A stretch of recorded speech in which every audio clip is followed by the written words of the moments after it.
नमस्कार साथियों, आप सभी लोगों का बहुत बहुत स्वागत है बीएचयू वाले द हिस्टोरिका के इस चैनल पे।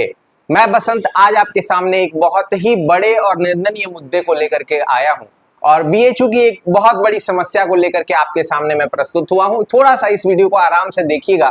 मैं जाकर के सेंट्रल ऑफिस में भी बात किया हूं, वो क्लिप भी आपको दिखाऊंगा और क्या बातें वहां हुई हैं उसके बारे में भी जानकारी दूंगा। इससे पहले कि मैं इस वीडियो को शुरू करूं, आपसे यही अपील रहेगी कि आप जो है वो इस चैनल को सब्सक्राइब कर लीजिए और बेल आइकन हिट कर लीजिए, क्योंकि आपको सारी जानकारियां बीएचयू से रिलेटेड हम ऑन द स्पॉट जाकर के आपकी समस्याओं का समाधान ढूंढने का प्रयास करते हैं। इस वीडियो में मुझे आपका समर्थन भी चाहिए। आप किस तरह से अपना समर्थन कर सकते हैं, आप किस तरह से अपनी आवाज को उठा सकते हैं, इसके बारे में मैं इस वीडियो में बात करने वाला हूं। अगर आप इससे जुड़ा हुआ एक बात मैं आपको बता दूं कि अगर आप सीयूईटी पीजी 2025 की तैयारी करना चाहते हैं तो आप हमारे ऐप द हिस्टोरिका को डाउनलोड कर सकते हैं। यह हमारा ऐप जो है वो ऐप स्टोर और प्ले स्टोर दोनों पे अवेलेबल है। आप इस ऐप को लिंक जो है वो डिस्क्रिप्शन में दिया हुआ है, उसके थ्रू आप तैयारी जो है वो डाउनलोड करके आप अपनी तैयारी को बूस्ट कर सकते हैं। चलिए, तो अब हम आ जाते हैं, थोड़ा सा मुद्दे के बारे में बात कर लेते हैं। आप एक बार इस वीडियो को देखिए जो मैंने वहां रिकॉर्ड किया हुआ है, उसके बाद फिर हम यहां से बात को शुरू करेंगे। तो कैसे हैं आप लोग? आशा करता हूं कि अच्छे होंगे। अभी मैं बीएचयू के एडमिशन कमेटी वाला जो हमारा एग्ज़ाम जहां से कंडक्ट होता है आप लोगों का, और साथ ही साथ सीयूईटी पीजी का जो रूल रेगुलेशन बनते हैं, वहाँ पे मैं अवेलेबल हूँ। और मैं जाकर के 2 अधिकारियों से भी मिल चुका हूँ इस बात करने के लिए कि आप लोगों का जो मेन एक्सेप्टेंस सीट के बाद जो डॉक्यूमेंट वेरीफाई हो रहा है, ठीक है, यहाँ तक तो क्लियर है, कहीं कोई दिक्कत नहीं है। आप लोगों को मेल आ रहा है, कोई क्वेरी उठाई जा रही है तो उसको आप सॉल्व कर रहे हैं अपना डॉक्यूमेंट अपलोड करके। उसमें भी कुछ खामियां आ रही हैं, लेकिन क्या ही कर सकते हैं, है ना। कुछ चीज़ों को तो आपको खुद सॉल्व करना ही होगा। जैसे कि 4 अपलोड करने के जगह पे 1 ही अपलोड करने पे दूसरा गायब हो जा रहा है, तो इसका उपाय ये है कि आप 1 ही में सारे PDF अपलोड कर दें, ठीक। इस तरह के कुछ खामी आ रही है, लेकिन मेन प्रॉब्लम जो आ रहा था उसके विषय में हम बात करने के लिए आए हुए हैं। और वो प्रॉब्लम ये है कि आप लोगों को सीधा जो है वो एक्सेप्टेंस सीट के बाद अपग्रेड करने के बावजूद भी वो फ़ी जो है वो पूरा का पूरा लिया जा रहा है। यानी एक तरह से इसको समझिएगा थोड़ा सा कि अगर आपका मान लीजिए कि डीएवी में पेड सीट में कोई सीट मिला हुआ है और उसका जो नॉर्मल फ़ी होता है वो ऑलमोस्ट 18,000 होता है। समझ में आई बात? तो अभी के लिए आपको 18,000 रुपये पेमेंट करना होगा, जबकि आपको ये उम्मीद है कि आपका जो है वो अपग्रेड होकर के डीएमसी रेगुलर सीट हो सकता है, यानी मात्र 2,500 रुपये आपके लगेंगे। तो इसी के विषय में हम बात करने आए थे कि पिछले साल जो रूल था वो क्या था कि जैसे ही आप सीट एक्सेप्ट करते हैं तो आपको एक मिनिमल फ़ी 2,000 रुपये जो है वो पेमेंट करना होता था और आपकी सीट जो है वो एक्सेप्ट हो जाती थी। और उसके बाद जैसे ही वो अपग्रेड पे छोड़ते थे, जिस दिन आप फ्रीज़ करेंगे उस दिन आपको वहाँ का ओरिजिनल फ़ी जो है वो पेमेंट करना होता था। और ये एक तरह से जायज़ था, ये तरीका बहुत ही बेहतर था। तो इस तरीके को इम्प्लीमेंट करने के लिए हम अभी एक अधिकारी से बात किए तो उन्होंने बोला दूसरे के जगह जाइए। दूसरे के जगह हम गए तो वहाँ बोल रहे हैं कि एप्लीकेशन दे दीजिए। मैंने बोला किसी अधिकारी से बात कराइए हमारी। तो अभी जाकर के एक AR सर हैं, उनसे जाकर के मैं बात करने वाला हूँ और उसके बाद आकर के आपको बताता हूँ कि क्या फाइनली रिजल्ट रहा है। बहुत बहुत धन्यवाद, जुड़े रहिए इस वीडियो में। हाल का अपडेट ये है कि मैं अभी आया हुआ था सेंट्रल ऑफिस और वहाँ जाकर के एडमिशन कमेटी के जो अभी वहाँ AR साहब थे उनसे मैंने बातचीत की। और अभी का फ़िलहाल वो ये कह रहे हैं कि आप ही बताओ कि ऐसा रूल जो है वो हमें पहले तो बीएचयू की तरफ से दिया नहीं जाता है, ठीक है, कि हम कर ही नहीं सकते, ऐसा इनका कहना है। पहली चीज़ कि हम जो वो पेमेंट वाला सिस्टम था कि 2,000 रुपये ले लो और बाद में वो उसको मैनेज कर लो, वो सिस्टम हमारे पास नहीं है। हमें 30,000 ले करके बाद में हम वो पैसे को वापस करेंगे, ठीक है। तो सबसे पहले तो ये प्रोसेस बहुत ज़्यादा टफ हो जाता है और बच्चों को काफ़ी ज़्यादा परेशानी, और साथ में बीएचयू को भी परेशानी होगी कि हर बच्चे का, ऑलमोस्ट हर बच्चे का इनको जो है पेमेंट रिफ़ंड करना होगा और वो बहुत बड़ी समस्या है। तो ये पहली चीज़ हो गई। दूसरी चीज़ ये मैंने कहा कि सर वो गरीब बच्चे हैं, वो कहाँ से पैसे लाएंगे? अगर उनको 2,200 में सेंट्रल यूनिवर्सिटी में पढ़ने का मन है और आप 30,000 रुपये मांग रहे हो 2 महीने के लिए, क्योंकि आपको पेमेंट अपना पता है कि कैसे आपका रिफ़ंड होता है, तो 2 महीने कम से कम आपको लग जाने हैं रिफ़ंड करने में।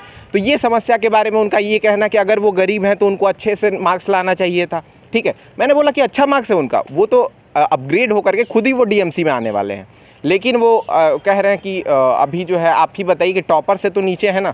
अब ये तो आपकी गलती है ना सर कि सारे बच्चों ने रजिस्टर कर लिया और सारे बच्चे जो है वो फॉर्म को फिल कर चुके हैं और यहाँ पर जो है उन्होंने रजिस्टर कर लिया है। वो भाग जाएंगे तो ऑब्वियसली उन बच्चों का जिन भी बच्चों का BCW या DAV में आया हुआ है उनका क्या होगा, ऊपर जो है वो चला आएगा, वो डीएमसी में एडमिशन लेने वाले।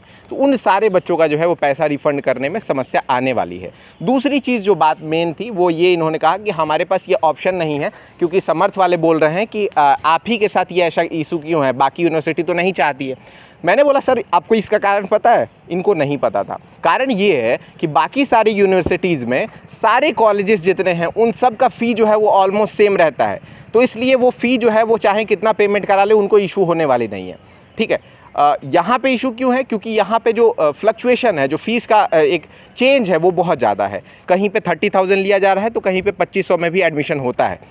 तो इसी की वजह से जो है वो मेन समस्या आ रही है। अभी इन्होंने बोला है कि आप एक एप्लीकेशन लिख करके दे दीजिए, और वो भी अच्छे से बात ना करते हुए भी इन्होंने बोला कि एप्लीकेशन लिख के दे दीजिए। तो मैं सोच रहा हूँ कि एप्लीकेशन लिख करके जो है वो एक किसी बच्चे के बिहाफ पे मैं यहाँ पे सबमिट कर रहा हूँ। बाकी फिर देखते हैं जैसा होता है। Thank you so much. तो यहां तक बात हो गई थी कि हमने जो है वो एप्लीकेशन लिखने की बात हुई, लेकिन फिर मुझे ये लगा कि मुझे एक बार बच्चों से बात करना चाहिए पहले कि क्या उनकी ये समस्या जायज लग रही है, क्या उनको ये समस्या समझ में आ रही है। तो अभी मैं आपको मुद्दा समझाता हूं और उसके बाद आप बताइएगा कि क्या हम इसमें प्रोसीड करें, क्या उनको एप्लीकेशन हम दें, इस बारे में क्या बात होनी चाहिए। पहले मुद्दे के बारे में हम बात करते हैं कि आपका जो अलॉटमेंट का प्रोसेस है वो कुछ इस तरह का है कि सबसे पहले आपको क्या करना है कि अपना सीट एक्सेप्ट करना है। ठीक है, आपको सीट अलॉट हो गई है, सीट जो है वो एक्सेप्ट कर लेना है। लेकिन इसमें दिक्कत कहां है? दिक्कत ये है कि आपसे ऊपर कई तरह के बच्चे हैं और वो जो है आपका सीट घेर करके रखे हुए हैं, जो कि एडमिशन भी नहीं लेंगे क्योंकि उनको हाई मार्क्स है, तो वो जेएनयू या कहीं चले जाने वाले हैं। तो आप जो एक्सेप्ट करते हैं सीट, वो सीट एक्सेप्ट करते हैं आप डीएवी का करते हैं पेड सीट में, लेट्स अज्यूम। ठीक है, डीएवी का पेड सीट का सीट जो है वो आप एक्सेप्ट कर चुके हैं। अब जो है आपका डॉक्यूमेंट वेरिफिकेशन का काम चलता है, डॉक्यूमेंट वेरीफाई होता है आपका। अब इसमें भी कुछ कुछ इश्यूज आ रहे हैं, क्या इश्यूज हैं उसके बारे में हम अलग वीडियो में बात करेंगे। डॉक्यूमेंट वेरिफिकेशन के बाद आपको पेमेंट करना है, फी पेमेंट करना है, ठीक है ना, पेमेंट ऑफ फी। अब यहीं पर जो है वो समस्या आ रही है। पिछले साल एक बहुत अच्छा रूल जो है वो बीएचयू ने निकाला था और उस रूल के छोड़ करके जो है वो ये नए रूल को इन्होंने इंप्लीमेंट किया। क्या सोच के किया है आई डोंट नो, आप मुझे बताइएगा। देखिए ध्यान से, आप अगर डीएवी पेड सीट पे हैं और आप चाहते हैं कि मेरा नंबर इतना अच्छा है, कई बच्चों का तो ऐसा हुआ है कि पेड सीट का जो नंबर है वो 177 है और रेगुलर सीट का भी लास्ट 177 है, यानी जस्ट अपग्रेड होगा तो उनका रेगुलर सीट पे चला जाएगा, या फिर और अपडेट होता है तो इनका डीएमसी मिलने के भी चांसेस है, एकदम आराम से मिल जाएगा डीएमसी। अब समझिएगा कि इनको डीएवी पेड सीट के लिए कितने रुपए पेमेंट करने होंगे? 18,000 से लेकर के 30,000 रुपए तक इनको पेमेंट करना होगा। बात समझ में आ रही है? वीसीडब्ल्यू वगैरह का 30,000 रुपए पेमेंट करना होगा। और वहीं अगर आपको ये बच्चे जो है वो रेगुलर सीट पा जाते हैं, यानी मेन कैंपस में फी अगर इनको देना होता है तो 2580 रुपए मात्र पेमेंट लगता है। अब ये जो फी है ये कैसे इनको वापस मिलेगा? और इनकी संख्या, ये जो बच्चे हैं इनकी संख्या बहुत ज्यादा संख्या में होने वाली है, क्योंकि हर कोर्स में ऑलमोस्ट सभी बच्चों ने बीएचयू का फॉर्म भरा था, उन्होंने जेएनयू का भी भरा था और डीयू का भी भरा था। तो अधिक बच्चे जो है वो टॉप क्लास के जो बच्चे हैं वो कहां चले जाएंगे? डीयू चले जाएंगे, जेएनयू चले जाएंगे, एचसीयू चले जाएंगे, बीबीएयू चले जाएंगे, ऐसे यूनिवर्सिटीज में चले जाएंगे। बात समझ में आ रही है? तो उन बच्चों का सीट जो खाली हो रहा है, वो जो एफिलिएटेड बच्चे हैं उनको जो है वो सीट अलॉट हो जाएगी अपग्रेड होने के बाद। अब ये जो फी है, अब ये फी जो है वो कहां से लाएंगे बच्चे? पहली चीज तो ये है, मान लीजिए कि मेरी जो है वो, मैं क्यों बीएचयू में पढ़ना चाहता हूं, मैं इसीलिए पढ़ना चाहता हूं क्योंकि फी कम लगती है, लेकिन आप 18 से 30,000 रुपए मेरा फंसा करके रखेंगे। आप बोल रहे हैं कि ये फी जो है हम वापस कर देंगे, लेकिन बीएचयू का जो विड्रॉल का प्रोसेस है वो बहुत टफ होता है। और टफ के साथ साथ मैं बता दूं कि कम से कम जो है वो इसमें 1 महीने से 2 महीने का भी समय लग जाता है। तो आप लोगों को ये कहां तक जायज लग रहा है कि ये जो है वो तरीका अपनाया जाए कि 18 से 20,000 पहले पेमेंट कराओ और उसके बाद फिर जो है अगर अपग्रेड होता है बच्चे का तो फिर वो बाकी पैसा जो है वो उनके अकाउंट में डाल दो। ये तरीका जो है वो इस बार अपनाया गया है, जबकि पिछले साल का तरीका जो था वो बहुत बेहतर था। क्या था वो तरीका, उसके बारे में मैं थोड़ा सा बात करना चाहूंगा, समझिएगा थोड़ा। पिछले साल जो हुआ था रूल, पिछले साल जो रूल था वो क्या था कि आपको यहां पर जो है वो सीट एक्सेप्टेंस फी पे करनी थी, है ना। सीट एक्सेप्टेंस फी जो है, एक्सेप्ट फी आपको पेमेंट करना था और इसका जो चार्ज होता था वो मात्र 2,000 रुपए जो है वो होता था। बात समझ में आई? और 2,000 का जो 1,000 रुपया है वो वही लग, ठीक है। लास्ट में बीसी नहीं आपका कंफर्म है, 2,000 के आप 20,000 पेमेंट कर, आप अगर कहें तो आपका वो फिक्स हो जाएगा और आपका एडमिशन जाएगा। लेकिन अगर ग्रेस बाय गॉड ग्रेस आप 2580 में पा जाए एडमिशन तो आपको टोटल फी वापस करने की जरूरत है, कुछ करने की जरूरत है। आप 580 रुपए और पेमेंट करना होता था और उसके बाद क्या होला, ये कब होता था होने के जब आप कर देते ना अकाउंट, यानी आप श्योर हो जाते थे कि मुझे यही चॉइस चाहिए, उसके बाद आपको ये जो पैसा है एक्स्ट्रा वाला वो पेमेंट करना होता था। तो आप किस तरीके के साथ सहमत हैं ये हमें कमेंट बॉक्स में जरूर बताइएगा। साथ ही साथ अगर आप चाहते हैं कि हम इस मुद्दे को एक बड़े लेवल पर ले जाए, एप्लीकेशन लिखें और सारी प्रक्रियाओं को ठीक कराने की कोशिश करें, तो आप हमारे साथ जुड़िए, हमें बताइए। और साथ ही साथ जो है वो ट्विटर वगैरह पर आप बीएचयू को मेंशन करते हुए इस समस्या को उठाने का प्रयास करिए। आप इस वीडियो के लिंक भी वहां पर डाल सकते हैं, ठीक है। तो बस आज के इस वीडियो में मुझे यही बात करनी थी। इसका समाधान जो है वो भी मैंने बता ही दिया।